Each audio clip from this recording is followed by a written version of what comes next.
A lot of the time we tend to forget that the Quran is a responsibility on us to recite it, to connect with it, to make it our daily habit, to connect and reflect, understand the words of Allah, understand the meanings of the words of Allah, and connect with Allah through the Quran. When we are younger, we always tell ourselves, when we get older, a little older, as I remember when I was in the middle school, I always tell myself, and some of my friends will be saying, when they get a little older, they will be reading this, they'll be doing this, you have a little bit of freedom. From middle school, you start to say that to yourself, that when you get to high school, you get a little bit of freedom, so you can go out to experience the world and stuff like that. You can have your own friends, you can do a whole lot of things. You get to that stage and it's not there. You won't experience that. Whatever you expected from your middle school, you don't experience it when you get to high school, right? Things become hard. Studies become hard. You get too occupied. And then when you are in high school, you start telling yourself, when you get to college, you will do this and this and this. And you get to college, nothing extremely changed. Nothing. You're still the same person. When you get to college and you finish college, oh, I would get married and I would do this. You get married, Allah knows whether it happens or not. Whatever we plan, we are not even able to get to half of it, right? Or even maybe it goes out the window and some other stuff we get occupied with. And then when we get married, we will say, when I have kids, I'll be doing this, I'll do this, I'll do that. And then you get there, you have kids and you find yourself without time. So the time continues to shrink little by little by little by little. You never have time. You never have time, right? You have one child, you'll be, okay, maybe I'll be able to do it when I have 2 kids. And then you have 2 kids and then the time shrinks. And you have 3 and it continues to shrink, and you have 4, maybe 5, maybe how many. It continues to shrink and you never get time. But time is not supposed to be getting. Time is supposed to be made. We have to make time for important things.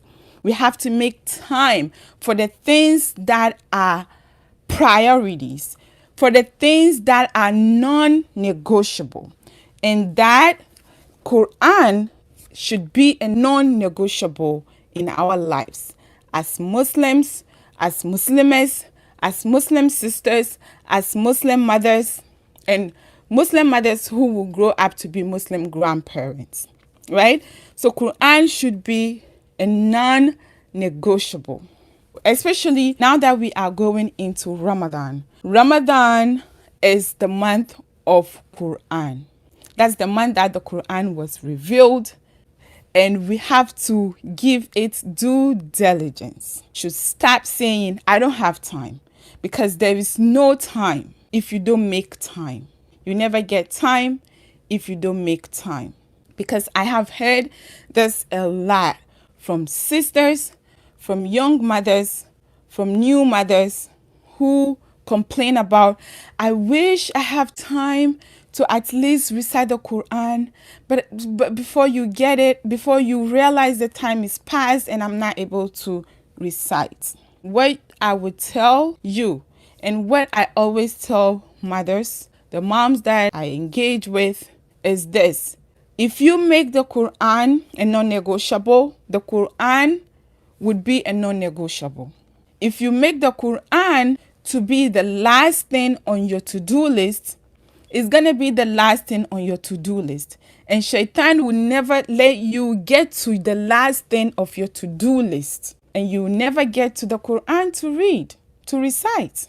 So the best thing is to just let it go, throw everything out the window, and grab your Quran the first morning.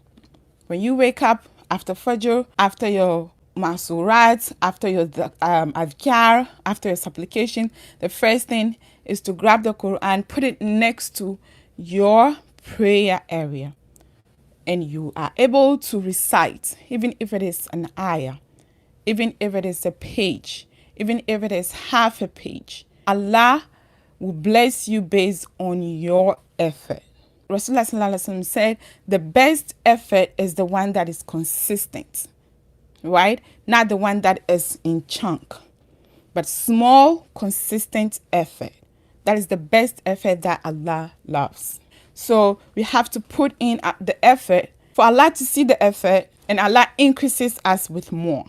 But if you don't put the effort, there wouldn't be an increase. There would always be a start. There wouldn't be in the middle, and there wouldn't be like you growing, right? So that is one thing I want to say, because I know that saying this, somebody would hear me. If you hear me, you pick one or two, whatever I say. May Allah bless whatever I say. Let me also say this. Whatever I say that is good is from Allah. Whatever I say that is not so good or that is bad is from myself. May Allah forgive me, and may Allah forgive all of us.